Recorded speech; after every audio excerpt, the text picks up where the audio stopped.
ஒரு ஊர்ல ரெண்டு சகோதரர்கள், அதாவது அண்ணனும் தம்பியும். அந்த ரெண்டு பேர்ல அண்ணனுக்கு கல்யாணம் ஆயிட்டுது, தம்பிக்கு கல்யாணம் ஆகல. வேணாம்னு இருந்துட்டான். அவங்க ரெண்டு பேருக்குமே சொந்தமா கொஞ்சம் நிலம் இருந்தது. அது எப்படிப்பட்ட நிலம்னா நல்ல விளையக்கூடிய நிலம். அப்பா விட்டுட்டு போன சொத்து. தனித்தனியா விவசாயம் பண்ணிட்டு இருக்கிறாங்க. அண்ணங்காரன் கல்யாணம் ஆனவன். அவன் என்ன நினைப்பான்னா, நமக்கு மனைவி மக்கள் இருக்கிறாங்க, அதனால கடைசி காலத்துல நம்மளை காப்பாத்துறதுக்கு பிள்ளைங்க இருக்கிறாங்க, அதாவது முதுமையில நமக்கு பாதுகாப்பு உண்டு. ஆனா என் தம்பிக்கு தான் யாருமே இல்ல. அவன் கல்யாணமே பண்ணிக்கல, தனி ஆள். அவனுக்கு வயசானா அவனை கவனிக்கிறதுக்கு யாருமே இல்லையே. அதனால அவன் தான் அதிகமா பணம் சேர்க்கணும், அதுக்கு நாம தான் எப்படியாவது உதவி பண்ணணும் அப்படின்னு அண்ணங்காரன் நினைப்பான். அதுக்காக என்ன செய்யலாம்னு யோசனை பண்ணுவான். ஒரு நாள் ராத்திரி ஒரு சாக்கு நிறைய நெல்லை போட்டு எடுத்து கட்டிட்டான். கட்டி தூக்கிட்டு போறான். தம்பி வீட்டுக்கு பின்பக்கம் இருந்த களஞ்சியத்துல நெல்லை கொட்டி விட்டு பேசாம திரும்பி வந்துட்டான். அவனுக்கு தெரியாம இதை செஞ்சுட்டான். ஏன்னா தம்பி கிட்ட நேரடியா கொடுத்தா வாங்கிக்க மாட்டான். அதனால இப்படி ரகசியமா போய் அவனுக்கு தெரியாமலே அவன் வீட்டு களஞ்சியத்துல தானியத்தை கொட்டி விட்டு திரும்பி வந்துட்டான். இதே மாதிரி அடிக்கடி பண்ணிட்டு இருக்கிறான் அவனுக்கு தெரியாம. ஆனா இதே நேரத்துல தம்பிக்காரன் என்ன யோசனை பண்ணான் தெரியுமா? நாம தனி ஆளு, ஆனா அண்ணன் குடும்பம் பெருசு, அதனால எனக்கு அதிகமா எதுவும் தேவையில்லை, அண்ணனுக்கு தான் தேவை அதிகம். குடும்பத்துல உள்ளவங்களை எல்லாம் காப்பாத்தணும், அவருக்கு தான் நாம ஏதாவது உதவி பண்ணணும்னு நினைச்சான். இவனும் அதே மாதிரி யோசனை பண்ணான். நேர்ல கொடுத்தா அவர் எதுவும் வாங்கிக்க மாட்டார், அதனால எப்படியாவது வேற வழியில தான் நாம அவருக்கு உதவி செய்யணும்னு யோசனை பண்ணான். அதனால இவனும் ராத்திரியோட ராத்திரியா ஒரு சாக்கு நிறைய தானியத்தை கொட்டி கட்டி எடுத்துக்கிட்டான். அண்ணனோட களஞ்சியத்துல கொட்டி விட்டு கம்முன்னு திரும்பி வந்துட்டான். இதே மாதிரி இவனும் அடிக்கடி செஞ்சுக்கிட்டு இருந்தான். அதாவது அண்ணன் நல்லா இருக்கணுமேன்னு நினைச்சு தம்பிக்காரன் கொண்டாந்து தானியத்தை கொட்டுறான், தம்பி நல்லா இருக்கணுமேன்னு நினைச்சு அண்ணங்காரன் கொண்டாந்து தானியத்தை கொட்டுறான். இது ஒருத்தருக்கு ஒருத்தர் தெரியாம தொடர்ந்து நடந்துகிட்டு இருக்குது. ஒரு நாள் என்னாச்சு தெரியுமா? நடு ராத்திரி அண்ணங்காரன் எழுந்திரிச்சான். வழக்கம் போல நெல்லு மூட்டையை தூக்கிட்டு தம்பி வீட்டுக்கு போறான். அதே நேரம் தம்பியும் எழுந்திரிச்சான். நெல்லு மூட்டையை தூக்கிட்டு அண்ணன் வீட்டுக்கு போறான். ரெண்டு தெருவும் சந்திக்கிற ஒரு இடத்துல ரெண்டு பேரும் மோதிக்கிட்டாங்க. அதுக்கப்புறம் தான் நிமிந்து பாக்குறாங்க யாருன்னு. அடடே தம்பி நீயா அண்ணா அவன், ஆமா அண்ணே நீங்களா அண்ணா இவன். ரொம்ப காலமா ரகசியமா நடந்துகிட்டு இருந்தது என்னங்கிற விஷயம் அப்பதான் அந்த இடத்துல ரெண்டு பேருக்குமே புரிஞ்சுது. இது நடந்து ரொம்ப காலம் கழிச்சு அந்த ஊர்ல கோயில் கட்டுறதுக்கு ஒரு இடம் தேடினாங்களாம். ஒரு புனிதமான இடம் தேவை, நம்ம ஊர்ல அப்படிப்பட்ட இடம் எதுன்னு எல்லாரும் யோசனை பண்ணாங்களாம். எல்லாரும் ஒரு மனதா முடிவு பண்ண இடம் எது தெரியுமா? அந்த அண்ணனும் தம்பியும் நடு ராத்திரியில சந்திச்சுக்கிட்ட அந்த இடம் தான். அதுதான் புனிதமான இடம் அப்படின்னு முடிவு பண்ணாங்க. அந்த இடத்துலதான் கோயிலையும் கட்டினாங்களாம். கடவுளை வணங்குகிறவர் வணங்காதவர் அப்படிங்கிற அடிப்படையில சமயத்தை கண்டறிவதில்லை, அன்பு செலுத்துகிறவர் செலுத்தாதவர் அப்படிங்கிற ரெண்டு வகையினரில் தான் சமயம் கண்டறியப்படுகிறது அப்படிங்கிறது பெரியவர்கள் கருத்து. இந்த காலத்துல எல்லாம் சகோதர பாசம் இப்படியா இருக்குது. ஒருத்தன் சொன்னான், எங்க வீட்டுல பங்கு பிரிச்சு போ, எனக்கு எதுவுமே வேணாம், எல்லாத்தையும் எங்க அண்ணங்கிட்டே கொடுத்துருங்கன்னு சொல்லிவிட்டேன் அப்படின்னா ரொம்ப பெருமையா. பரவாயில்லையே, உங்க அப்பா விட்டுட்டு போனது எவ்வளவு இருக்கும்னு. அது என்ன சுமாரா ஒரு 50,000 இருக்கும்னா. என்ன சொத்தான்னு கேட்டேன். இல்லைங்க கடன் அப்படின்னா. அதனாலதான் கடன் இருக்குங்கிறதுனாலதான் அண்ணங்கிட்டே கொடுத்துருங்க அப்படின்னு தாராளமா சொல்லிவிட்டு வந்திருக்கிறான். இப்படி இருக்குது சகோதர பாசம். ஆனா பாசம்ங்கிறது ரொம்ப உயர்வானது. அது அண்ணன் தம்பிகள் எப்படி இருக்கணும் அப்படிங்கறதுக்கு அந்த அபூர்வ சகோதரர்கள் ஒரு உதாரணம். குடும்பத்துல மற்றவர்கள்ட்ட நேசத்தோடையும் பாசத்தோடையும் பழகினாதான் வாழ்க்கை இனிமையா அமையும். கல்யாணத்துக்கு போயிருந்தியா, எப்படி இருந்ததுன்னு கேட்டார் ஒருத்தர். எப்படி இருந்தது? சாப்பாடு சரியில்லை, சாம்பார்ல உப்பு பத்தல, இப்படி அடுக்கிக்கிட்டே போனார் அடுத்தவர். இது ஒரு மனித சுபாவம். எப்பவுமே எதிர்மறையான செய்திகளை பேசுறதுலதான் மனிதனுக்கு ஆர்வம் அதிகம். எது சரியில்லைங்கிறத சொல்றதுக்கு தான் அவன் ஆசைப்படுறான், எது சரியா இருந்ததுங்கிறத சொல்றதுக்கு அவன் ஆசைப்படுறது இல்ல. இப்ப எல்லாரும் சொல்லுவாங்களே, ஒரு பெரிய வெள்ளைத்தாள்ல நடுவுல ஒரு சின்ன கருப்பு புள்ளிய வைங்க, அத ஒருத்தர்கிட்ட காட்டி இது என்னன்னு கேட்டா கருப்பு புள்ளின்னு தான் சொல்லுவார். ஒரு சின்ன கருப்பு புள்ளியத்தான் அவர் கவனிக்கிறார், அந்த புள்ளிய சுற்றி இருக்கிற விசாலமான வெள்ளை பகுதியை அவர் கவனிக்கிறது இல்ல. இது மனித இயல்பு. ஒரு கண்ணாடி முன்னாடி போய் நிக்கிறோம், முகத்தை பாக்குறோம், கொஞ்சம் யோசனை பண்ணி பாருங்க. முகத்துல நமக்கு பிடிக்காத பகுதியை தான் முதல்ல கவனிப்போம். கன்னத்துல ஒரு பரு இருந்ததுன்னா அதுதான் முதல்ல நம்ம கண்ணுல படும். கருப்பா ஒரு மச்சம் இருந்தா அதைத்தான் நாம முதல்ல கவனிக்கிறோம். ஒரு சின்ன காயம் இருந்ததுன்னா ரொம்ப கவனிச்சு கூர்ந்து பாக்குறோம். அதை சுற்றி இருக்கிற அழகான பகுதிகள் எல்லாம் அதுக்கு அப்புறம் தான். அவ்வளவு தூரத்துக்கு ஏன் காலையில ஒரு செய்தித்தாளை கையில எடுத்து புரட்டுறீங்க, எதிர்மறையான செய்திகளை தான் முதல்ல பாக்குறோம், ஆக்கப்பூர்வமான செய்திகள்லாம் அதுக்கப்புறம் தான். எதிர்மறையான செய்திகள் தான் பத்திரிகைகளின் விற்பனையை உயர்த்துது. இப்ப ஒரு கும்பல்ல கலவரம், பத்திரிகையில செய்தி எப்படி வருது? கலவரத்துல 10 பேர் உயிரிழந்தார்கள் அப்படின்னு தான் வரும். அந்த கலவரத்துல 918 பேர் உயிரோடு திரும்பி போனார்கள் அப்படின்னு போடுறது இல்ல. எத்தனை பேர் இறந்து போனாங்க அப்படிங்கிறது தான் பத்திரிகைக்கு முக்கியம். ஏன்னா மனித மனம் அதை தான் கவனிக்குது. பாதகமான செய்திகளே பத்திரிகைகள்ல அதிகமா வருது, எதிர்மறையான செய்திகளுக்கு தான் அதிக முக்கியத்துவம் கொடுக்கப்படுது. இதனால என்ன ஆகுது தெரியுமா? இந்த உலகத்துல எங்க பார்த்தாலும் கொலையும் கொள்ளையும் விபத்தும் உயிரிழப்பும் தான் நடந்துகிட்டு இருக்கு அப்படிங்கறது மாதிரி ஒரு பிரமை. இந்த உலகத்துல மகிழ்ச்சிகளை எல்லாம் நாம மறந்துடுறோம், வாழ்வின் வெளிச்சங்களை எல்லாம் நாம இழந்துடுறோம். இன்னைக்கு விமான விபத்துல 214 பேர் உயிரிழந்தார்கள் அப்படிங்கிறது எதிர்மறையான செய்தி. இன்று விமானம் மூலமாக 2 லட்சம் பேர் சௌக்கியமாக பயணம் செய்தார்கள் அப்படிங்கிறது நேரடியான செய்தி. ஆனாலும் செத்ததுதான் செய்தியா வரும். சௌக்கியமா போனவங்களை பத்தி வெளியில தெரியாது. வாழ்க்கையின் சாதகமான அம்சங்கள்ல கவனம் செலுத்துறதுக்கு நாம கத்துக்கணும். இந்த உலகத்துல நாம மகிழ்ச்சியா இருக்கிறதுக்கு எவ்வளவோ விஷயங்கள் உண்டு, அதையெல்லாம் கவனிச்சு பாக்குறதுக்கு நாம கத்துக்கணும். ஒரு நாள் பூராவும் நல்லா நடந்துகிட்டு இருப்பீங்க, ஏதோ ஒரு நேரத்துல வாழைப்பழத்தோல்ல காலை வச்சிருப்பீங்க, வழிக்கு விழுந்துட்டீங்க. வழிக்கு விழுந்ததுதான் நமக்கு பெருசா தெரியும். நாலு பூரா நாம நல்லா நடந்துகிட்டு இருந்தோமே அப்படிங்கிறது தெரியாது பெருசா. நமது பலம் என்னங்கிறதுலதான் அதிக கவனம் தேவை. தோல்வி மனப்பான்மை இது நெகட்டிவ் ஆட்டிடியூட்ஸ். தாழ்வு மனப்பான்மை நெகட்டிவ் செல்ஃப் இமேஜ். எதிர்மறையாவே நினைக்கிறது பேசுறது அப்படிங்கிற குணத்தை மாத்திக்காதவன் எந்த காலத்திலயும் முன்னேற முடியாது. அப்படிப்பட்டவன் வெற்றிகரமான மனிதனும் கிடையாது. ஆகையினால வாழ்க்கையில வெற்றி பெற விரும்புகிறவர்கள் எதிர்மறை மனோபாவத்தை மாற்றிக்கொள்ளுங்கள். நெகட்டிவ் விஷயங்கள்ல இருந்து உங்க கவனத்தை திருப்புங்க, பாசிட்டிவ் விஷயங்கள்ல கவனத்தை செலுத்துங்கள். ஒரே விஷயத்த கூட சில பேர் பாசிட்டிவா எடுத்துக்குவாங்க, சில பேர் நெகட்டிவா எடுத்துக்குவாங்க. ஒரு சத்திரத்துல 2 சாமியார்கள் சந்திச்சுக்கிட்டாங்களாம். தங்களுடைய சொந்த கதைகளை அவங்க பேசிக்கிட்டாங்க. ஒரு சாமியார் சொன்னார், எனக்கு சம்சாரம் இல்ல, அதனாலதான் நான் சாமியார் ஆயிட்டேன் அப்படின்னார். இன்னொருத்தர் சொன்னார், எனக்கு சம்சாரம் இருக்கா, அதனால நான் சாமியார் ஆயிட்டேன் அப்படின்னார். அதனால வாழ்க்கைய அவரவர்கள் பாக்குற பார்வை வேற வேற மாதிரி. எதையும் எதிர்மறையா எடுத்துக்கப்படாது, ஆக்கப்பூர்வமா எடுத்துக்கணும். அப்படிங்கறத புரிஞ்சுக்கிட்டோம்னா நம்ம வாழ்க்கையில வெற்றி நிச்சயம். நான் கணக்குல ரொம்ப வீக்கு சார் அப்படின்னு சொல்லிக்கிறதுல நம்மள பல பேர் வெக்கப்படுறதில்ல. நம்ம மூளை கணக்கு போட எப்பவும் தயாரா தான் இருக்குது. ஆனா அதை நாம சரியா உபயோகப்படுத்துறது இல்ல, அதுதான் விஷயம். கம்ப்யூட்டர் வந்த பிறகு இன்னமும் சௌகரியமா போச்சு. கணக்கு போடுற வேலையெல்லாம் அதுகிட்ட ஒப்படைச்சிட்டோம். கம்ப்யூட்டரை விட வேகமா மனுஷனால கணக்கு போட முடியுமா அப்படின்னா முடியுமா. ஆனா முடியும்னு நிரூபிச்சு காட்டினவங்க இந்த உலகத்துல ஒரு 10-20 பேர் தான். ஒரு பென்சிலோ காகிதமோ இல்லாம 17 இலக்க எண்களை கூட கூட்டி கழிச்சு பெருக்கி வகுக்கிறாங்க. நீங்க பிறந்ததுல இருந்து இந்த வினாடி வரைக்கும் எவ்வளவு காலம் ஆயிருக்குது அப்படின்னு கேட்டா அதை நொடிகள்ல சொல்றாங்க. ஒரு புஸ்தகத்தை கொடுத்து படிக்க சொல்லி அதுல மொத்தம் எத்தனை எழுத்து இருக்குது அப்படின்னு கேட்டா கரெக்டா சொல்லி விடுறாங்க. இப்படிப்பட்ட திறமைசாலிகள் இந்த உலகத்துல இருக்கத்தான் செய்யறாங்க. அது சரி, அவங்களால மட்டும் அது எப்படி முடியுது? இதுக்கு சரியான விளக்கத்தை இதுவரைக்கும் யாரும் சொல்லல. இந்த கணக்கு புலிகள், கணித மேதைகள் எப்படி அவ்வளவு பெரிய கணக்கெல்லாம் போடுறாங்கன்னு கேட்டா அதுக்கு யாராலையும் சரியான விளக்கம் கொடுக்க முடியல. ஆனா அவங்க எல்லாம் கொஞ்சம் கூட அலட்டிக்காம கணக்கு போட்டு சொல்லி விடுறாங்க. இவ்வளவுக்கும் அவங்க கணக்கு கல்வியை முறையா கத்துக்கிட்டவங்களா அப்படின்னு கேட்டா அதுவும் கிடையாது. சோவியத் ஆய்வாளர் ஒருத்தர் முதல் தடவையா இது சம்பந்தமா ஆச்சரியமான ஒரு முடிவை சொல்லி இருக்கிறார். அவர் என்ன சொல்றாருன்னா, கம்ப்யூட்டர்களையே தோக்கடிக்கக்கூடிய வேகத்துல கணக்கு போடுகிற திறமையுள்ள மூளை இயற்கையிலேயே சில பேருக்கு மட்டும்தான் இருக்குங்கிறது சரியில்லை. இந்த உலகத்துல பிறந்த எல்லாருடைய மூளைக்குள்ளேயும் ஒரு கம்ப்யூட்டர் மூளை இருக்குது அப்படிங்கிறார் அவர். நம்ம கிட்ட இருக்கிற சாதாரண மூளைக்கு அபாரமான திறமை இருக்குதான். இப்போ உதாரணத்துக்கு, ஒரு மாமரத்துல உச்சி கிளையில ஒரு நல்ல மாங்காயை பாக்குறோம். ஒரு கல்லை எடுத்து குறி பார்த்து வீசுறோம். ஒரு தடவை இல்லைன்னா கூட இன்னொரு தடவை கரெக்டா பார்த்து அடிச்சு விடுறோம். மாங்காய் கைக்கு வந்துடுது. இது சாதாரணமா எல்லாரும் செய்யக்கூடிய ஒரு காரியம்.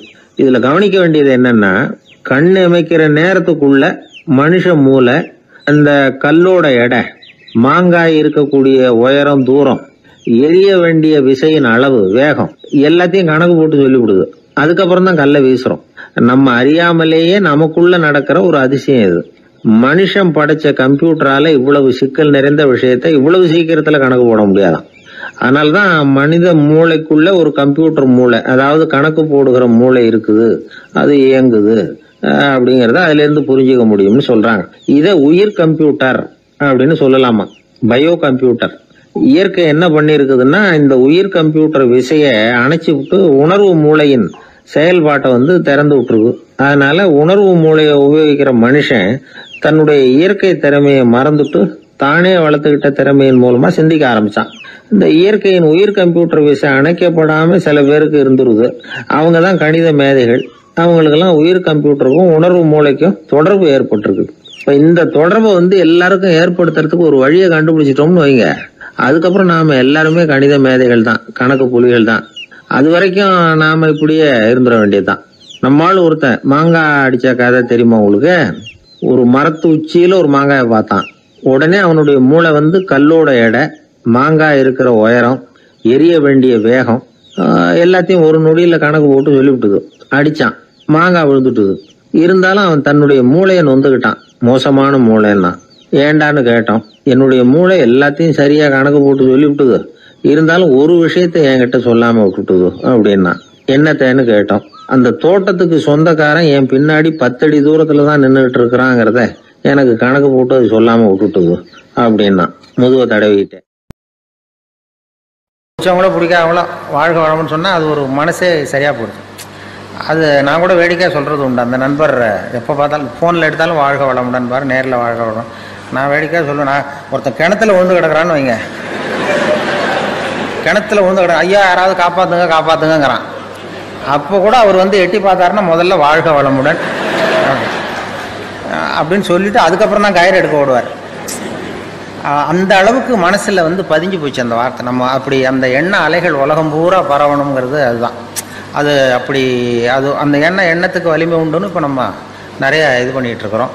அந்த இதில் நமக்கு மனசை இது பண்ணுறது சொன்னேனே, வாழும்போதே செத்து போகிறவர்கள் செத்த பிறகும் வாழ்ந்து கொண்டிருப்பார்கள் அப்படிங்கிறது ஒரு தத்துவம். வாழும்போதே செத்து போகிறவர்கள் செத்த பிறகும் வாழ்ந்து கொண்டிருப்பார்கள். அது எப்படி வாழும்போதே செத்து போகிறதுன்னா, அதை புரிஞ்சுக்கிறதுக்கு ஒரு கதை சொல்லுவாங்க. அப்படின்னா ஒருத்தர் ஆப்பிரிக்காவுக்கு போனாராம், ஒரு கிளி கொண்டு வந்தாராம், பிடிச்சி கொண்டு வந்தார். இங்கே ஒரு கூண்டில் வச்சு வளர்த்துக்கிட்டு இருக்கார். வீட்டில் கூண்டில் கிளியை வச்சு வளர்த்துக்கிட்டு இருக்கார்.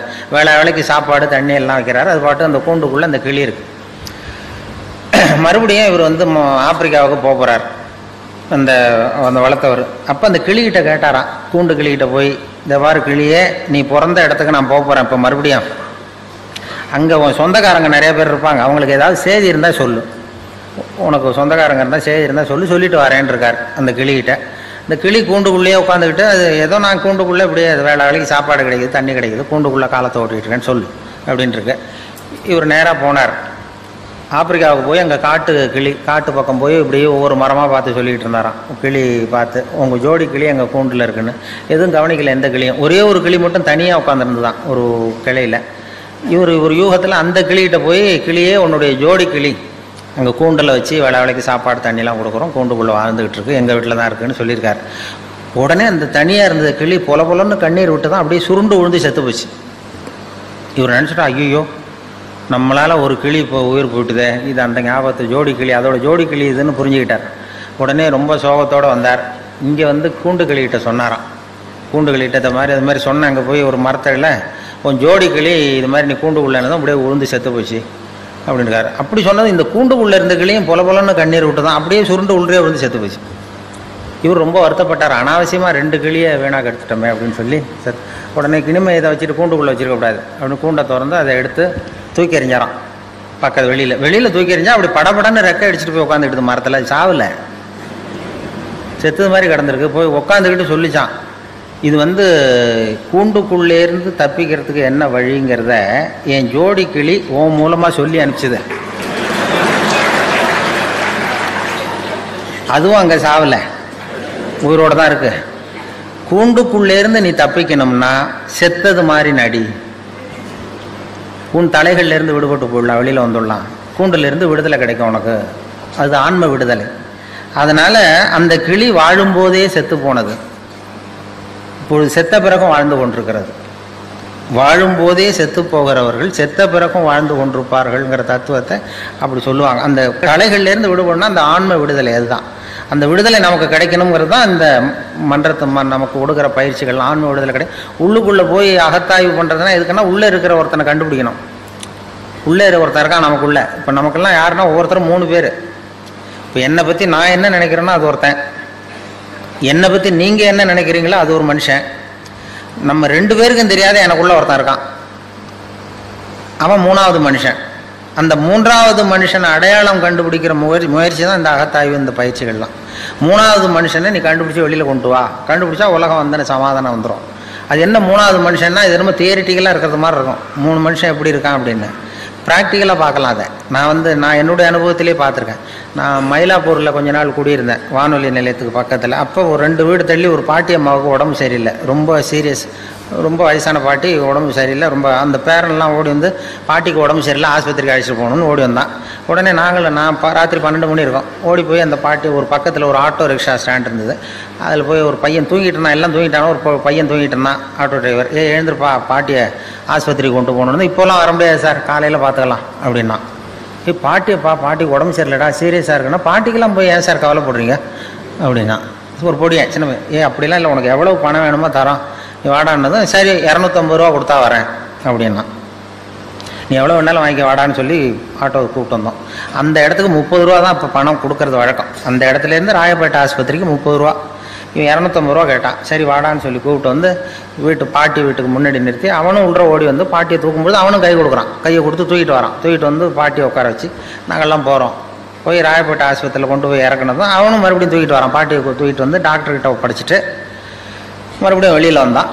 டாக்டர்கிட்ட ஒப்படைச்சிட்டோம் பாட்டியை. அப்புறம் வெளியில் வந்து இவன்கிட்ட இந்தா நீ கேட்டால் 250 ரூபா இந்தடா அப்படின்னு கொடுத்தோம். அப்போ அந்த பொடி சின்ன பையன், விவரம் இல்லாத பையன், அவன் சொல்கிறான், எனக்கு பணம் வேணாம் சார், பாட்டிக்கு இது நான் செஞ்ச உதவியாக இருக்கட்டும் அப்படின்ட்டான். சொல்லிவிட்டு ஆட்டோ எடுத்துகிட்டு போயிட்டான். அப்போ என்னென்னா, இதில் வந்து ஒரு இளைஞன் இந்த நேரத்தில் இரக்கம் இல்லாமல் 250 ரூபா கேட்குறானே, 250 ரூபா கேட்டான் பாருங்க, அவன் தான் முதல் மனுஷன். இந்த வயசில் இப்படி இரக்கம் இல்லாமல் இருக்கானேன்னு நான் நினச்சேன் பாருங்க, அவன் தான் 2வது மனுஷன். அந்த உண்மையான 3வது மனிதன் ராயப்பேட்டை ஆஸ்பத்திரியில் தான் வெளில வந்தான். அந்த அடையாளம், அவன் எந்த அகத்தாயும் பண்ணாதவன். அந்த 3வது மனுஷனை அடையாளம் கண்டுபிடிங்கிறதுக்காக தான் இவங்க இவ்வளவு பயிற்சிகள் நமக்கு கொடுக்குறாங்க. இது வந்து மதவாதிகளையும் எல்லார்கிட்டையும் உண்டு. அந்த 3வது மனுஷன் உள்ள ஒளிஞ்சிருப்பான், வெளியில் தெரிய மாட்டான். இப்போ அமர்நாத் கோயிலுக்கு இந்து பக்தர்கள்லாம் போயிட்டு இருக்கிறப்ப செத்து விழுந்தாங்க ஒரு 5-6 வருஷத்துக்கு முன்னாடி பேப்பரில். அதாவது குளிர் தாங்காமல் செத்து போய் விழுந்துட்டு இருந்தாங்க அமர்நாத்துக்கு, அந்த குளிர் இதுக்கு. அப்போ வழியில் இருக்கிறவங்கெல்லாம் வீடுகள்லாம் திறந்து வச்சு இந்த சாவறதுக்கு போராடிக்கிட்டு இருக்கிற இந்து பக்தர்களெல்லாம் கூப்பிட்டுக்கிட்டு வந்து அதுக்கு போர்வை போற்றி, கம்பளி போற்றி, ஆகாரம் கொடுத்து அவங்கள பிழைக்க வச்சு திருப்பி அனுப்புனாங்க. அப்படி திருப்பி அனுப்புனவங்கலாம் அங்கே இருக்கிற முஸ்லீம்கள். அதுதான் அந்த 3வது மனுஷன், அவன் தான் 3வது மனுஷங்கிறது. அப்போ போய் அந்த மதம் இது அவன் பார்க்கல. அது மாதிரி அந்த 3வது மணி அரசியல்வாதிகளுக்குள்ளேயும் இருக்கிறான், எல்லாருக்கிட்டையும் இருப்பான். இப்போ ஸ்டாலின் வந்து இருக்காரு, மேயர், மெட்ராஸ் மேயர், அவர் வந்து பிறந்த நாள் வாழ்த்து சொல்கிறதுக்காக திருநெல்வேலி பக்கத்துலேருந்து நிறைய பேர் வந்துருந்தாங்க. ஒரு 8 வருஷத்துக்கு முன்னாடி எல்லாரும் வந்து பிறந்தநாள் வாழ்த்து சொல்லிட்டு திரும்பி போகிறாங்க. திண்டிவனத்துக்கு பக்கத்தில் அந்த இளைஞர் அணி, திமுக இளைஞர் அணி வேன் கவுந்துட்டுது. ஒரு 4-5 பேர் செத்து போட்டாங்க ஆக்சிடெண்ட்டில். சில பேர் உயிருக்கு போராடிட்டு இருக்கிறாங்க. ராத்திரி 11 மணிக்கு 12 மணிக்கு நடந்தது. எல்லாம் இடித்தவன் ஓடி போட்டான். அந்த நமக்கு எதுக்கு வம்புன்னு. அதுக்கப்புறம் வர்றவங்களும் திரும்பி பார்க்கல, இது நம்ம கோர்ட்டுக்கிட்டு அலையணும் அப்படின்னு சொல்லிட்டு போயிட்டாங்க. விடிய காலம் வந்து அந்த திண்டிவனத்தில் இருந்த இளைஞர்கள் சில பேர் ஓடி வந்திருக்கிறாங்க. அவங்க வந்து டீ குடிக்க வந்தவங்க. பார்த்தா ரோட்டில் கிடக்கு, வேன் கவுந்து கிடக்கு, திமுக கொடி பறக்குது. உள்ள சில பேர் செத்து கிடக்குறாங்க, சில பேர் சாவறதுக்கு போராடிக்கிட்டு இருக்கிறாங்க.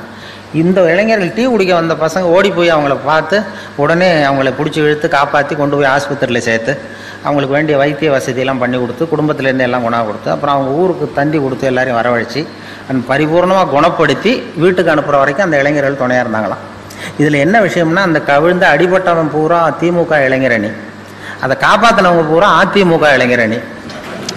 அப்போ கேட்டாங்களாம், இது என்னடா அந்த கட்சிக்கு போய் நீ உதவி பண்ண, நமக்கு விரோதி இல்லையான்னு கேட்டிருக்கான் அந்த இவரை, இளைஞர் அணி தலைவர். கட்சி என்னடா கட்சி, மனுஷனை விட கட்சியாக முக்கியம் அப்படின்னாராம். இதுதான் அந்த 3வது மனுஷன். மதவாதிகளுக்குள்ளேயும் இருக்கிறான், அரசியல்வாதிக்குள்ளேயும் இருக்கிறான், விவரம் தெரியாத ஒரு ஆட்டோ டிரைவர் உள்ளேயும் இருக்கிறான். அவனுக்கெல்லாம் அப்பப்போ வெளியில் வரான். நாம் நிரந்தரமாக வெளியில் கொண்டு வரணும். தீவிரவாதிக்கு உள்ளேயும் அந்த 3வது மனுஷன். இப்போ இந்த இதில் மதுரையில் இமாம் அலி, ஐதர் அலின்னு 2 தீவிரவாதிகள் போலீஸையே சுட்டுவிட்டு ஓடி வந்தாங்க. போலீஸ்காரர் செத்து போட்டார். தப்பிக்கிறதுக்காக உயிருக்கு பயந்து ஓடி வராங்க. பின்னாடி துப்பாக்கியோடு ஓடி வருது போலீஸ்.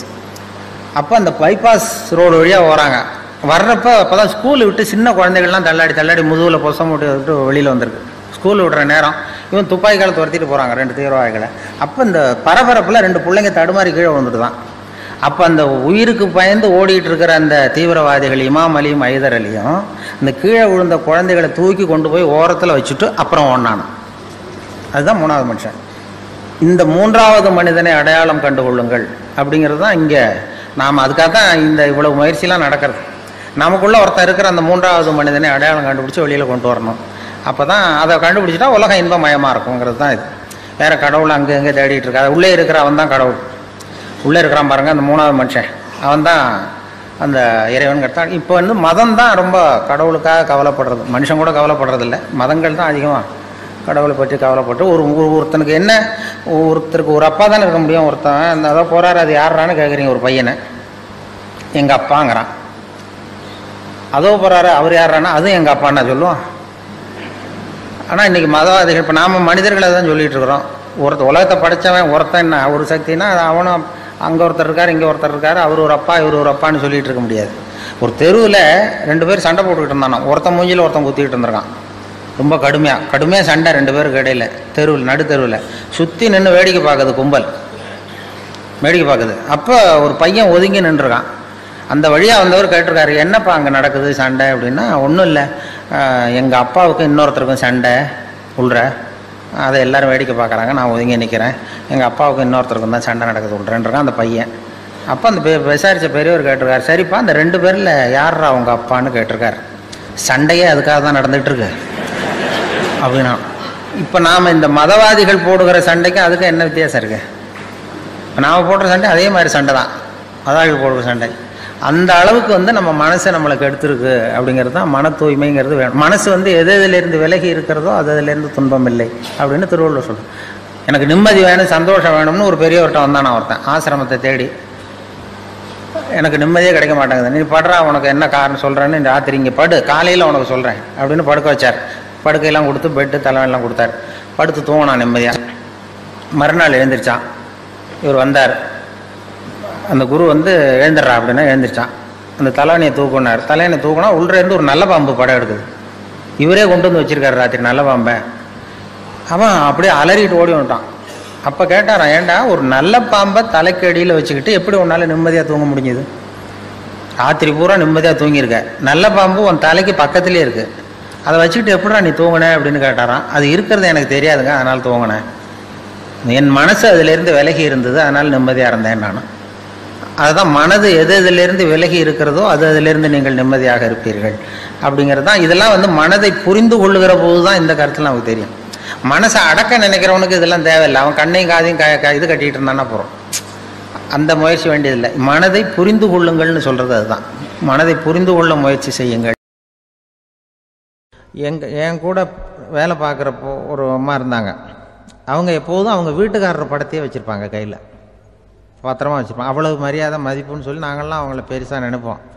இது எதுக்குமா அவங்க வீட்டுக்காரர் படத்தை பத்திரமா இல்லை கையிலேயே வச்சுருக்கீங்களே, ஆஃபீஸுக்கெல்லாம் எடுத்துகிட்டு வந்து வச்சு அடிக்கடி எடுத்து பார்த்துக்குவாங்க. அவ்வளவு பிரியமாக அவங்க வீட்டுக்காரர் இல்லை. ஆமாம், எனக்கு வந்து ஏதாவது பிரச்சனை வந்துவிடுதுன்னா உடனே எங்கள் வீட்டுக்காரர் படத்தை எடுத்து பார்ப்பேன். பரவாயில்லையே இப்படி ஒரு இதாக. ஆமாம், இதை பார்த்துட்டு நினச்சிக்குவேன், இதை விட பிரச்சனை வேறு என்ன இருந்துட போகுது உலகத்தில் அப்படின்னு நினச்சிக்குவேன்.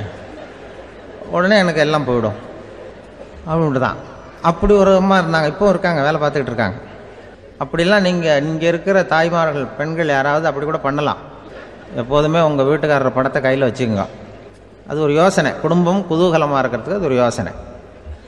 அதே மாதிரி இவங்களும் அவங்க படத்தை வச்சுக்கலாம், வச்சுக்கிட்டு பிரச்சனை வரும்போது பார்த்துக்கணும்.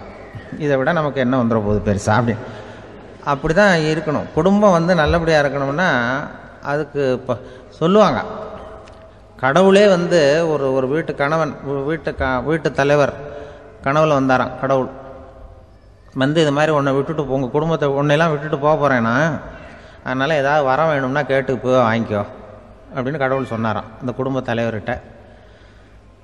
அவருக்கு என்ன கேட்குறதுன்னு புரியல.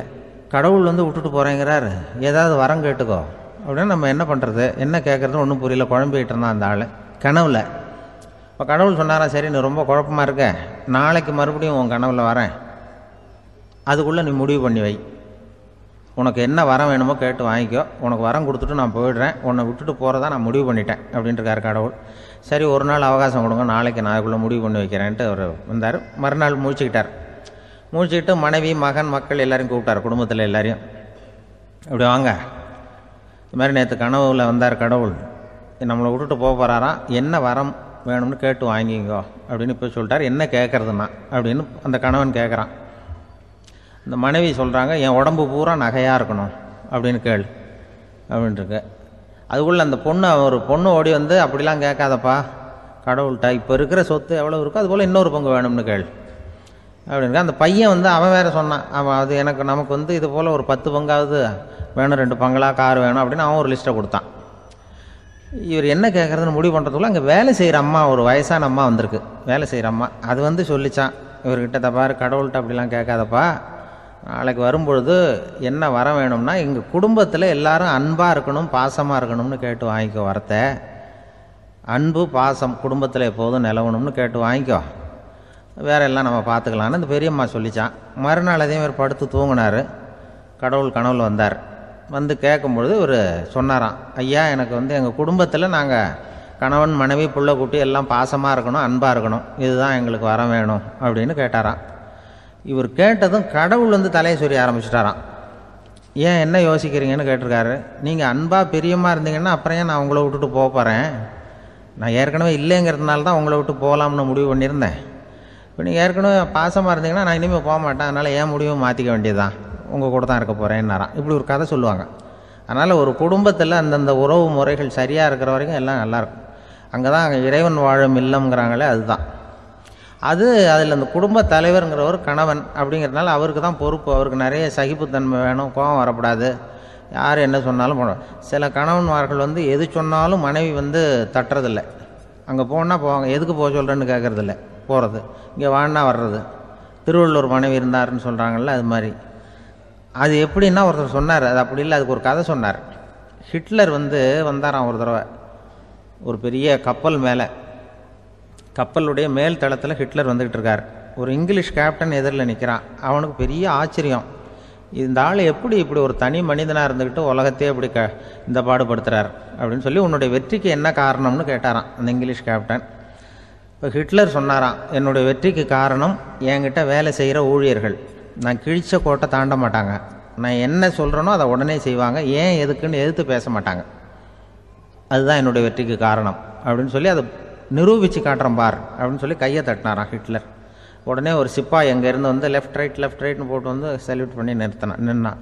உடனே ஹிட்லர் சொன்னார், நீ அப்படியே இந்த கப்பல் மேல் தளத்துலேருந்து அப்படி கடலில் விழுந்து செத்து போடா அப்படின்னு பொத்துன்னு குதிச்சுட்டான். எதுக்கு சொல்கிறேன் என்ன இதில், உடனே குதிச்சு செத்து போட்டான். இவருக்கு பெரிய ஆச்சரியம் கேப்டனுக்கு. ஹிட்லர் சொன்னார், இதுதான் என்னுடைய வெற்றி காரணம், தப்பார் இன்னொருத்தனை கூப்பிட்றேன் அப்படின்னு தட்டினா இந்த பக்கத்துலேருந்து ஒருத்தன் வந்தான், லெஃப்ட் ரைட்னு வந்து நின்னா, நீ இப்படி குதிச்சு செத்து போடா அப்படின்னு பொத்துன்னு குதிச்சுட்டான். எதுக்கு போக சொல்கிறீங்கன்னு ஒன்றுமே கேட்கல, குதினா உடனே குதிச்சுட்டான். அப்போ ஹிட்லர் சொன்னார், இதே மாதிரி என்னுடைய ஒவ்வொரு ஊழியர்களும் இருக்கிறாங்க, நானும் ஊழியர்களை இழக்கிறதுக்கு தயாராக இல்லை, தப்பார் தயாராக இருப்பேன் எப்போதும், தப்பார் இன்னொருத்தரம் தட்டுறேன்னு இன்னொருத்தர் வந்தார். எதிர்த்தாவில் இருந்து ஒருத்தன் லெஃப்ட் ரைட் சல்யூட் அடித்தான். நீயும் குதிச்சு செத்து போடான்ருக்கார் ஹிட்லர். இவனால் பொறுக்க முடியல, இந்த இங்கிலீஷ் கேப்டன் அனாவசியமாக ஒவ்வொருத்தனாக குதிச்சுட்றானேன்னு சொல்லி ஓடி போய் அவனை குதிச்சிட்டான். குதிக்கிறதுக்கு முன்னாடி பிடிச்சி தனியாக எடுத்துகிட்டு போட்டான்.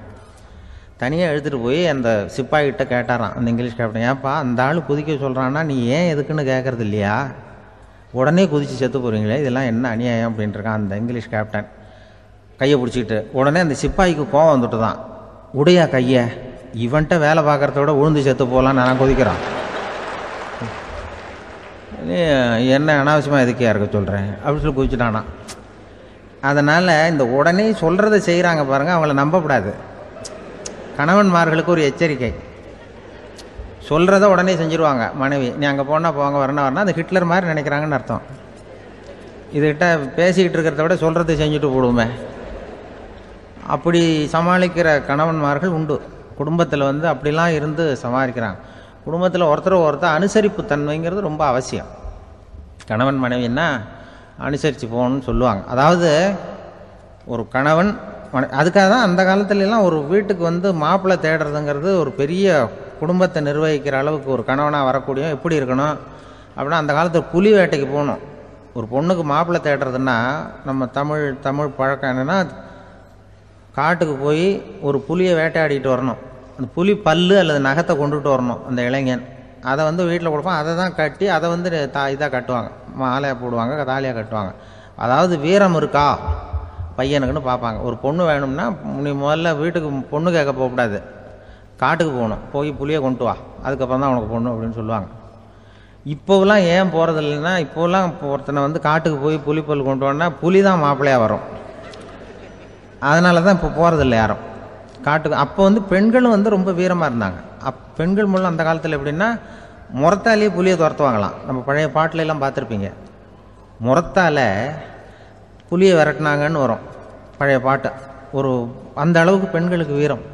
இப்போ கல்யாணம் ஆகி இந்த காலத்தில் ஒரு கணவனை வந்து விரட்டிட்டு வந்தாங்களாம் முறத்தை எடுத்துக்கிட்டு. ஒரு மனைவி, அவன் பயந்துட்டு வெளில ஓடி வரான், பின்னாடி முறத்தை எடுத்துகிட்டு அந்த அம்மா ஓடி வருது. இவனை தனியாக பிடிச்சி கொண்டு போய், என்னப்பா இந்த மனைவிட்டு இப்படி பயந்து ஓடி வரையே, முறத்தால் துரத்துறா இப்படி வரையே அப்படின்னு தான். அவன் அப்படியே தடுமாறிக்கிட்டு, அதெல்லாம் ஒன்றும் இல்லை, அவன் என்ன புலியாக நினைக்கிறா அப்படின்னு ஒரு பெருமையாக சொல்லிட்டானான். அந்த காலத்தில் புலியை தான் முறத்தால் விரட்டினாங்க, இப்போ புருஷனை விரட்டுறாங்க அப்படின்னு சொல்லி. அப்படி அந்த காலத்தில் வந்து கணவனுக்கு ஒரு குடும்பத்தை நிர்வகிக்கிற திறமை இருக்கா, உடல் வலிமை தான் முக்கியம். இப்போ கூட மதுரை பக்கத்தில் ஐயாவுக்கு தெரியும், அந்த இளவட்டக்கல்லுன்னு ஒரு ஊர், இப்போ ஊருக்கு ஊர் எல்லையில் கிடக்கும். ஊர் எல்லையில் ஒரு பெரிய கல் கிடக்கும். அந்த ஊருக்கு பொண்ணு கேட்க போகிறவங்க அந்த கல்லை தலைக்கு மேலே தூக்கி காட்டணும், அப்படியே தூக்கி தலைக்கு மேலே வசதி கீழே போடணும். அந்த வலு இருந்தால் தான் நீங்கள் அந்த ஊருக்குள்ளேயே போகலாம், பொண்ணு கேட்கறதுக்கு போகலாம். இல்லைன்னா நீ திரும்பி போக வேண்டியதான். அந்த வலிமை இருக்கா மாப்பிள்ளைன்னு பார்க்குறாங்க. இளவட்டக்கல்லுன்னு பேர். அப்போ என்ன பண்ணாங்கன்னா, ஒரு 1000 வருஷத்துக்கு முன்னாடி அந்த கல்லை தலைக்கு மேலே தூக்கி கீழே போடுவாங்களாம். ஒரு 500 வருஷத்துக்கு முன்னாடி அப்படி கொஞ்சம் தூரம் இடுப்பு அளவுக்கு தூக்கி கீழே போட்டுக்கிட்டு இருந்திருக்கிறாங்க. அதுக்கப்புறம் ஒரு 100 வருஷத்துக்கு முன்னாடியெல்லாம் அப்படி முழங்கால அளவுக்கு அப்படி தூக்கி போட்டால் போகிறோம்னு வச்சுருந்தாங்களாம். இப்போ நான் அந்த ஊருக்கு என் கூட பழனிசாமின்னு ஒருத்தர் இருக்கார். அவர் போய், உனக்கு எப்படிப்பா இந்த ஊரில் கல்யாணம் ஆச்சு அப்படின்னா, இப்போலாம் நாங்கள் தொட்டு கும்பிட்டா போகிறோம், அதை அசைக்கிறது கூட இல்லை. அப்படி ஆகிட்டுது. ஒரு குடும்பத்தை கணவனாக வரப்போகிறவனுக்கான தகுதி அந்த காலத்தில் அப்படி இருந்துதான். அப்படி வந்து கணவன் வந்து தேர்ந்தெடுக்கிறது, குடும்ப தலைவனை தேர்ந்தெடுக்கிறது ஒரு பெரிய காரியம். ஒரு பெரிய செல்வந்தர் போட்டி வச்சாராம். ஒரு நீச்சல் குளம், அதில் யார் வேணாலும் குதித்து அந்த பக்கம் போய் கரையிடலாம். அந்த நீச்சல் குளத்தில் விஷப்பாம்புலாம் கிடக்கு.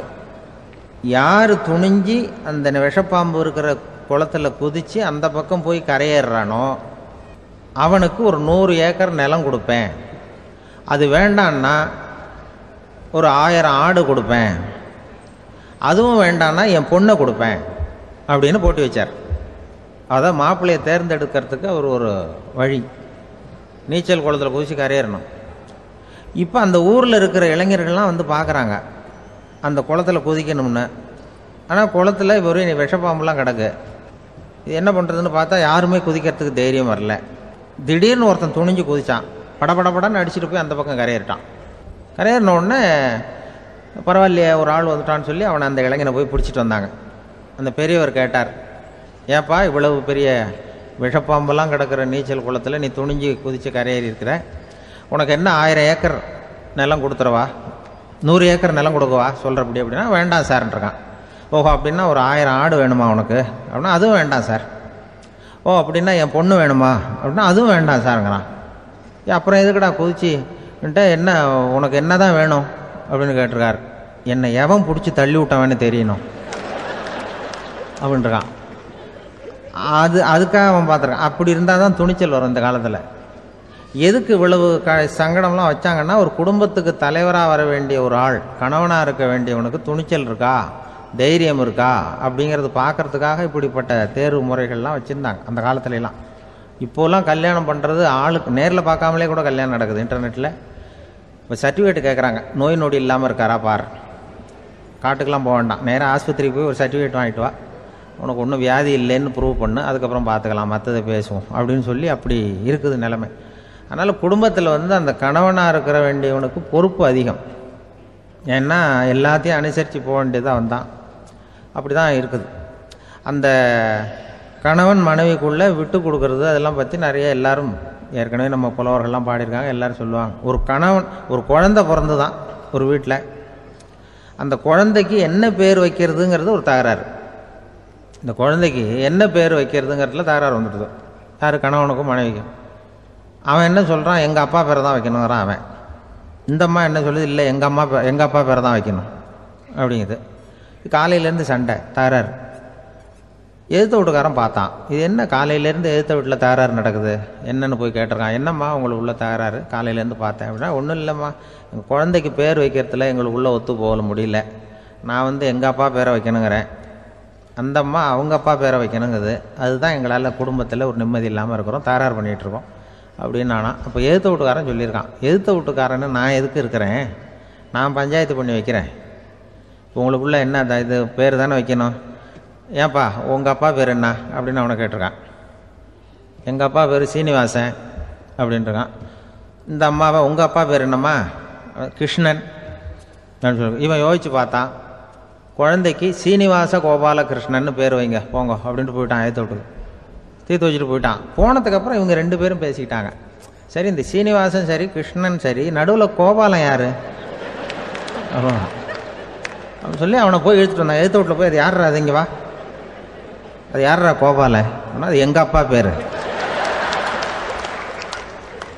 நீ அதை மட்டும் எதுக்கு விட்டு வைக்கிற, அதையும் சேர்த்து வச்சுட்டு போடான். அதாவது குடும்பத்தில் ஒரு கணவனும் மனைவியும் ஒரு சின்ன விஷயத்தில் கூட ஒத்து போகலன்னா இப்படி தான் ஏற்று வீட்டுக்காரன் பஞ்சாயத்துக்கு வருவான். கோபாலன்னு குறுக்க வருவான் ஒருத்தன். அப்படி அந்த அனுசரிப்புங்கிறது குடும்பத்தில் ரொம்ப அவசியம். கணவனும் மனைவி அது ஒன்றுக்கு மேலே இந்த கல்யாணம் பண்ணிக்கிறாங்கல்ல, அது ரொம்ப அவஸ்தை. ஒருவனுக்கு ஒருத்திங்கிறது நம்ம இதெல்லாம் சொல்கிறது. ஒன்றுக்கு மேற்பட்ட திருமணங்கள் சங்கடத்தில் தான் கொண்டு விடும். நிறைய சொல்லுவாங்க. உலகத்திலேயே ஒரு பெரிய இது என்ன தெரியுங்களா, இயற்கை நிர்ணயம் பண்ணுது. இப்போ நம்ம சில பேருக்கு எனக்கு பொம்பளை பிள்ளை வேண்டாம் ஆம்பளை பிள்ளை வேண்டான்னு சொல்லி இந்த ஸ்கேன் பண்ணி என்னென்னவோ பண்ணிகிட்டு இருக்கிறாங்கல்ல. ஆனால் இயற்கை அந்த 50-50 ரேஷியோவை அது மெயின்டைன் பண்ணிகிட்ருக்கு. இந்த உலகத்தில் ஒரு அதிசயமான உண்மை என்னென்னா, 116 ஆம்பளை பிள்ளை பிறந்தா 100 பொம்பளை பிள்ளை பிறகுதான். உலக அளவில் 116 ஆம்பளை பிள்ளை பிறந்தா 100 பொம்பளை பிள்ளை பிறகுது. இது எதுக்கு 16 அதிகமாக பிறகுதுன்னா, அந்த வாலிப வயசு அடையிறதுக்குள்ளே 16 செத்து போகுது. 16 அங்கங்கே ஓடுறது கொஞ்சம் முரட்டுத்தனமாக போகிறதுனால செத்து போகுது. அந்த 50-50 இந்த ஒருத்தருக்கு ஒருத்தங்கிற ரேஷியோவை இயற்கை மெயின்டைன் பண்ணிகிட்டு இருக்கு. அது ஒரு பெரிய அதிசயம். அதை விட பெரிய அதிசயம் என்னென்னா, இந்த உலக யுத்தம் நடந்ததில்ல, முதல் உலக யுத்தம், 2வது யுத்தம், அப்போ பார்த்துருக்குறாங்க, கணக்கு எடுத்துருக்குறாங்க. அந்த யுத்தம் முடிஞ்ச பிறகு 116 ஆம்பளை பிள்ளைக்கு பதிலாக 160 170 பிறக்க ஆரம்பிச்சுதான். 100 பெண் குழந்தைக்கு 170 180 ஆண் குழந்தை. இது எதுக்குன்னா, அந்த போரில் செத்து போகுதில்ல ஆம்பளை பிள்ளைகள், அதை ஈடுகட்டுறதுக்காக அதிகமாக பிறக்க ஆரம்பிச்சிருக்கு. அந்த அளவுக்கு இயற்கை ஒரு பெரிய ரேஷியோவை மெயின்டைன் பண்ணுது. அதாவது ஒருவனுக்கு ஒருத்திங்கிறத அது சொல்லிகிட்டு இருக்கு. புறாவெல்லாம் வளர்த்திங்கன்னா, நான் கூட புறா வளர்த்துருக்குறேன் ஊரில். புறா வளர்த்திங்கன்னா ஒரு தடவைக்கு 2 முட்டை தான் விடும் ஒரு வீட்டுக்கு. அந்த 2 முட்டையும் குஞ்சு பறிச்சுன்னா அதில் ஒன்று ஆணாக இருக்கும், ஒன்று பொண்ணாக இருக்கும். அது எந்த முட்டை ஆண் எந்த முட்டை பெண்ணுங்கிறத இயற்கை நிர்ணயம் பண்ணுது. அதை நம்ம மாற்றவே முடியாது. 2ஐயும் அந்த பெண்ணாவோ 2ஐயும் ஆணாவோ மாற்ற முடியாது நம்ம. அதனால் அந்த இயற்கையை புரிஞ்சுக்கிட்டு நாம் நடந்துக்கணும். அதனால தான் ஒரு கணவன் ஒரு மனைவி, அதான் ஒருத்தருக்கு ஒருத்தங்கிறது. ஒன்றுக்கு மேலேனா சங்கடம் தான். ஒரு பஸ்ஸில் ரெண்டு பெண்கள் வந்துக்கிட்டு இருந்தாங்களாம். பஸ்ஸு பிரயாணம். 2 பெண்கள் பக்கத்து பக்கத்தில் உட்காந்துருக்காங்க. அந்த கண்டக்டரை கூப்பிட்ருக்காங்க, இங்கே வாயா அப்படின்னு அந்த ஒரு அம்மா கூப்பிட்ருக்கு. என்னம்மா அப்படின்ட்டுருக்கார். இந்த ஜன்னலை திறந்து விட்டு போ அப்படின்னு. சரின்னு பக்கத்தில் இருந்த ஜன்னலை திறந்து விட்டு அவர் போயிட்டார். பக்கத்தில் இருந்தாமா உடனே இங்கே வாயா மறுபடியும் வாயான்னு கூப்பிட்ருக்கு. என்ன இந்த ஜன்னலை மூடிவிட்டு போ அப்படின்ட்டுருக்கு. மூடிவிட்டு போனார். மறுபடியும் அந்த முன்னாடி கூப்பிட்டது வாமா வாயா வாயான்னு மறுபடியும் கண்டக்டரை கூப்பிட்டு, என்ன இந்த பார், இந்த ஜன்னலை நீ மூடி வச்சின்னா நான் மூச்சு திணறி செத்து போடுவேன். அப்புறம் உடனே பக்கத்தில் இருந்தம்மா தபாரியா அந்த அம்மா பேச்சை கேட்டுட்டு நீ திறந்து வச்சின்னா நான் குளிர் தாங்காமல் செத்து போடுவேன் அப்படின்ட்டு. அவர் தலையை பிச்சுக்கிறார் கண்டக்டர். என்னடா பெரிய ரொம்ப போச்சேன்னு, கொஞ்சம் தூரம் பிரயாணம், இதில் கூட அட்ஜஸ்ட் பண்ணி போகக்கூடாதா அப்படின்னு. அப்போ அந்த பஸ்ஸில் பின்னாடி ஒருத்தன் கடைசி சீட்டில் வெயில் தாங்காமல் சட்டையெல்லாம் கட்டி போட்டுட்டு ஒரு கிராமத்து ஆள் பீடி குடிச்சிட்டு வரான். அவர் கூப்பிட்ருக்கான் அந்த ஆள், அந்த கண்டக்டர் இங்கே வாயா அங்கே என்ன தகராறு அப்படின்னு. அந்த எதிர்த்து வீட்டுக்காரன் வந்தானே முன்னாடி பஞ்சாயத்துக்கு, அது மாதிரி கண்டக்டர் இங்கே வாயா, அவன் ஏன் நீ என்ன சொல்ல போகிற அப்படின்ட்டு வந்திருக்கான். சட்டையெல்லாம் கட்டி போட்டு பீடி குடிக்கிறான். பீடி புகையை ஊதிவிட்டு அங்கே என்ன தகராறு அப்படின்னு கேட்டிருக்கான். ஒன்றும் இல்லையா, அந்த அம்மா ஜன்னலை திறந்தா செத்து போவேங்கிறது, இந்த அம்மா ஜன்னலை மூடுனா செத்து போவேங்கிறது. நான் என்னையா பண்ணுறது ஒரு ஆள், இதுக்கு ஏன் கவலைப்படுறேன், நான் சொல்கிறத கேள், நான் தீர்த்து வைக்கிறேன் பிரச்சனையை அப்படின்னு சொல்லிவிட்டு பீடியை எடுத்துவிட்டு புகையை ஊதிவிட்டு சொன்னானா, கொஞ்ச நேரம் அந்த ஜன்னலை மூடி வை, அந்த அம்மா செத்து போவோம், அப்புறம் திறந்து வை, இந்த அம்மா செத்து போவோம், நாம் நிம்மதியாக போகலாம் அப்படின்னு சொல்லிட்டு பீடி குடிக்க ஆரம்பிச்சிட்டான். அவருக்கு கோவம் வந்துட்டுது கண்டக்டருக்கு. உனக்கு என்னையா நீ பாட்டுக்கு சொல்லிட்டு போடுவ, அந்த 2 அம்மாவும் செத்து போச்சுன்னா அவங்க வீட்டுக்காரனுக்கெல்லாம் யார் பதில் சொல்கிறது அப்படின்னா, கவலையே படாத, 2 பேருக்கும் நான் தான் வீட்டுக்காரன். அதனால தான் அந்த யோசனையை சொன்னேன் அவங்ககிட்ட. அப்புறம் இதுதான், அந்த ஒன்றுக்கு மேலே போச்சுன்னா அது இயற்கைக்கு விரோதம், இப்படிலாம் ஆகும். அதனால தான் அவன் அவ்வளவு ஒன்றுமே வேண்டான்ட்டு கடைசி பெஞ்சில் போய் சீட்டில் உட்காந்துக்கிட்டான். அப்படி அது இயற்கையை புரிஞ்சுக்கிட்டு வாழணுங்கிறது முக்கியம். குடும்பத்தில் கணவனுடைய பங்கு என்ன, மனைவியினுடைய பங்கு, குழந்தை குட்டிகள்லாம் சொல்லுவாங்க. அப்படி இருக்கணும். கணவன்கிறவனுக்கு நிறைய சகிப்புத்தன்மை தேவைப்படுது. நம்மளில் சில பேர் ரொம்ப தைரியமாக இருப்பாங்க. நாம் கூட சொல்கிறது உண்டு, அந்த ஆளுகிட்ட வர்றதுக்கு யமன் கூட பயப்படுவான் அப்படின்னு சொல்கிறது உண்டு. தைரியசாலிகளை நெருங்கிறதுக்கு யமன் பயப்படுவான் அப்படின்னு சொல்கிறது உண்மை தான், அது பொய் இல்லை. மன வலிமை இருக்குது பாருங்கள், அது மனுஷனை காப்பாற்றும். இது மருத்துவ ரீதியான உண்மை.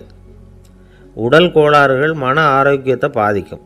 மன எழுச்சி, மன போராட்டம் இதெல்லாம் உடல் இயக்கத்தில் மாறுதலை உண்டாக்குது. சில வகையான நோய்களுக்கும் மனசுக்கும் இருக்கிற சம்பந்தம் என்னங்கிறத பற்றியெல்லாம் இப்போ ஆராய்ச்சி பண்ணுறாங்க.